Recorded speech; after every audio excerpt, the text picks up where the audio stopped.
Hi guys, welcome back to my channel. I hope you're having a great day so far and welcome to today's video, which is going to be a good old will I buy it, where I'm talking you through all of these new upcoming makeup releases, sharing all of my thoughts, what I plan to grab and what I'm not touching with a barge pole. So without further ado, let's get started.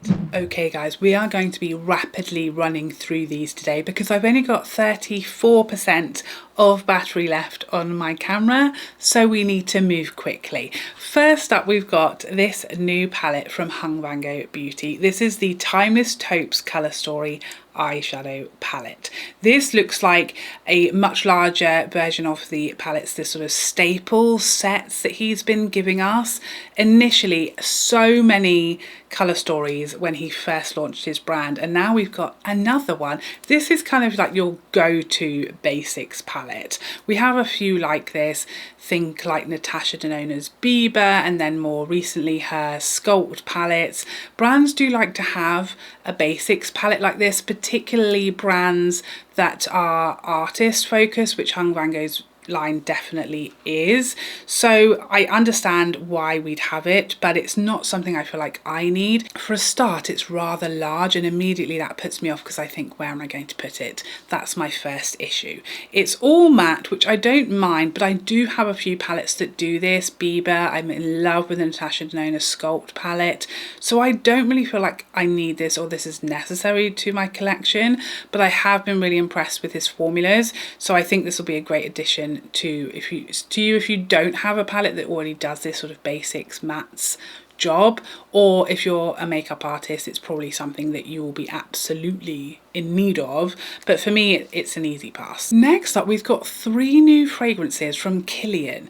This is almost a new sort of separate little line from Kilian. Looks a bit younger, slightly lower price point, a bit more fun, very cocktail focus. So we have Midnight Espresso, which is of course very coffee, sweeter, darker rum fragrance. We then have Pina Paraiso, which is coconutty tropical scent with pineapple, rum, coconut, bourbon, vanilla, so very pina colada focus. And then we have Sparkling Royal, which is like your Cœur Royal, so black currant, rose, roasted tonka bean and mint. Intriguingly, this whole line is a pass for me. These I really have gone off having like boozy notes in my fragrance. I don't mind it more so in winter, but in summer I don't want any boozy notes at all, especially rum, because that does really deepen and richen and sweeten fragrances up quite a lot, and that's just not what I'm in the mood for at the moment. I'm intrigued about the reviews for this one. This is just, I'm desperate for something just more different from Kilian, and this is just not what I was looking for or hoping for. I feel like he's got very similar fragrances to these. Probably the most interesting to me is the Pina Paraiso, because I don't know that he's got necessarily a sort of tropically fragrance along those lines, but the others sound very similar to fragrances we already have from Kilian, and I'm just craving something a bit different. Next up, something I'm very excited about is this new Dior Backstage Glow Up Skin Tint. This is exciting to me. I don't know that I love this packaging, but it's a skin tint, and a lot of brands think that we want less bougie packaging in a skin tint, so I understand that is what most brands do, but it looks okay, just not Dior's usual glorious glass bottle. So this is a tinted moisturizer, makeup, skincare and SPF. So I don't see the SPF number on here, but hopefully we'll find that out soon, but it does have some amount of SPF in it. Claims to offer a natural soft glowy finish, buildable light to medium coverage, my skin but better, waterproof, crease resistant and 24 hours of radiance. All of this sounds fantastic to me. I like a skin tint, but I don't usually want it to be super sheer. Like, I want at least a light coverage, which this seems to have, which is great. I would love it not to have the SPF in there, because I just like to separate those, and I think having SPF in a foundation or skin tint means some people can't use it, and I don't know why we need it in there, especially unless it's going to be like 50. Why bother? We're still going to need a separate SPF, you know, so I'd rather they were separate, but it doesn't I'm not sensitive to it, so it's fine. I'll still give it a go. Everything about this sounds delightful. It's coming in the next couple of weeks. I'll be jumping right on it. Next up, we've got our first look at Valentino's autumn collection. This is the Autumn Memories collection for this year, launching in the next week or so. I love this colour story. This literally is making me hanker after a hot chocolate. Don't know about you. The compact, you know, I don't really love a cushion foundation. I don't own the Valentino one, so that's an easy pass.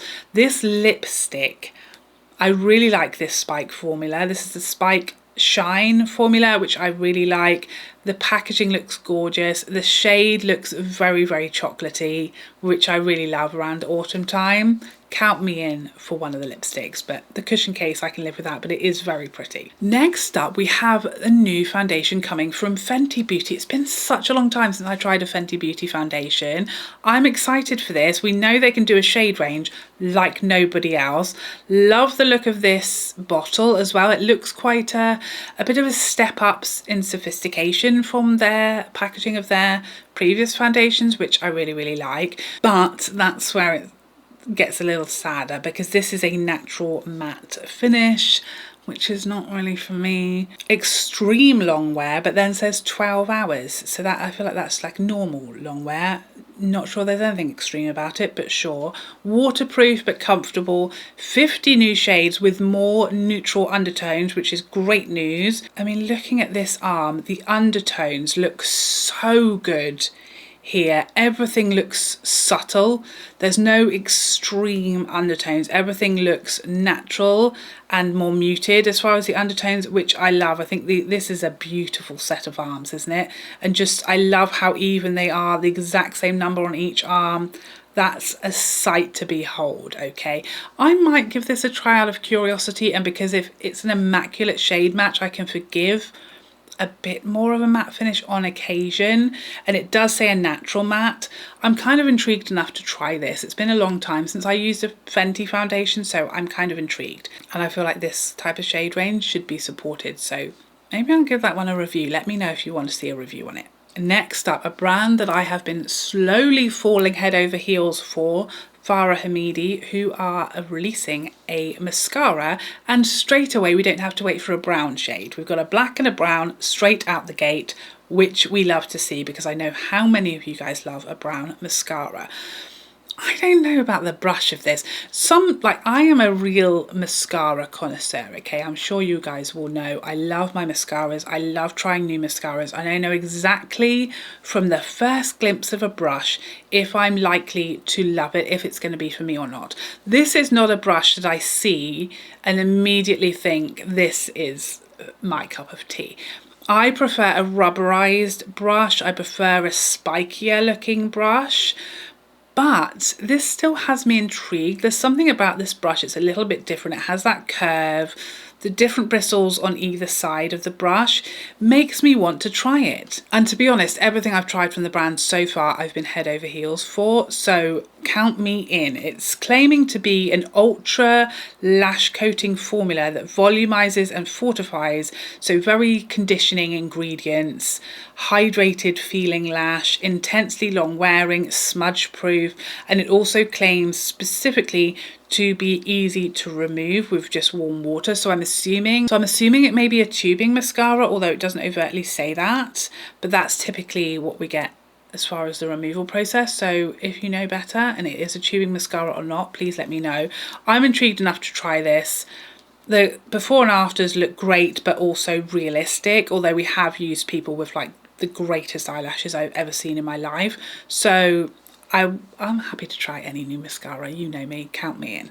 Next up, we've got something new from Danessa Myricks. Always exciting. These are the Glosswork 4D Ultra Shine Plumping Lip Glosses in 12 shades. Now, when I saw the information about these, I immediately thought, count me in. They look stunning. I've seen a few people wearing them and they just look so glossy, which is right up my street. But when they actually released, I went to go and purchase some, and I don't know that I can find a shade I'm really drawn to, that I really want. So I haven't checked out yet, and I'm really on the fence. I feel like the nudes, and I don't know how accurate the pictures are, that's what's throwing me. I think the nudes all look a bit too deep, and then a lot of the shades are either too pink or too orangey, so I'm a little stuck as to what shade to try. I'm thinking about trying Honey Cocoa, but I'm just not sure if it might be too deep for my skin tone. My skin tone. I don't know. But I maybe need to just bite the bullet and give it a try. Have you tried these? They claim to be a high shine hydrating treatment gloss, clinically proven to instantly visibly increase lip volume and reduce fine lines, with results that amplify over time. I don't know how burny or stingy or cooly it is, okay, which is my main fear, because I'm a wimp when it comes to these things. Should I try it? I've got one in my basket, but I just haven't pressed the button. I'm kind of on the fence, and I think it's the pictures are confusing me. I want to see some real swatches. Next up, we have a collection from Bobbi Brown that is a collaboration with the Met, known for the Met Gala in this house. So a very ornate, artsy looking presentation here with all the packaging. Looks stunning. It's really reminding me of Lancôme's collection that they've done the last few years, specifically the Louvre, but a very different vibe as far as the artwork that they're portraying on the covers. I don't know about this collection. I'm not sure. It's very busy as far as the packaging, which is not typically what I like. We've got a pressed powder, not interested in that, of course. A lipstick that is a shade that I won't use, so that's an easy pass. The eyeshadow palette is the thing that I'm most intrigued about. It's sort of reminding me of like Kat Von D Beauty though. Is that anyone else? That sort of spiky looking, glossy, like lacquery black is reminding me of Kat Von D, so I'm getting a slight little about that. But that looks beautiful. I could only see like half of it, I'm assuming, in this picture, but the half I see looks beautiful. Those sort of muted purples. Depending on what that other half looks like, I could be counted into that one. We've then got a Velvet Matte Cream blush. You know how I feel about matte cream blushes, but that colour is kind of tempting at the same time. Very pretty, very natural, very soft, peachy. Maybe count me in for one of those as well. Now, finally, we did briefly discuss these Charlotte Tilbury launches in the previous Will I Buy It. We've got the loose powder and we've got her new blushes, but we didn't have all of the information because it wasn't available yet. It hadn't launched, and we now do. These are all now available. I have the links in my description box. The powders and these new blushes. So I have ordered a powder. I went with the fair to medium translucent. I think that would be the best shade that I can wear year round and use year round, so we'll of course let you know how I get along with that once it's here. I've currently completely skipped on the blushes, which is shocking, I know, but let me tell you why. So what we have here is 9 matte blurring blushes that I obviously am not interested in, being a no thank you to matte girl, especially when it comes to blush. That's probably one of the products that I like the least to be matte, because I'd much rather a glowy blush and skip highlighter than have a matte cheek or have to use blush and highlighter to get some glow. So I don't really like matte blushes. I kind of made a bit of a resolution not to buy any more matte blushes because I know I won't like them.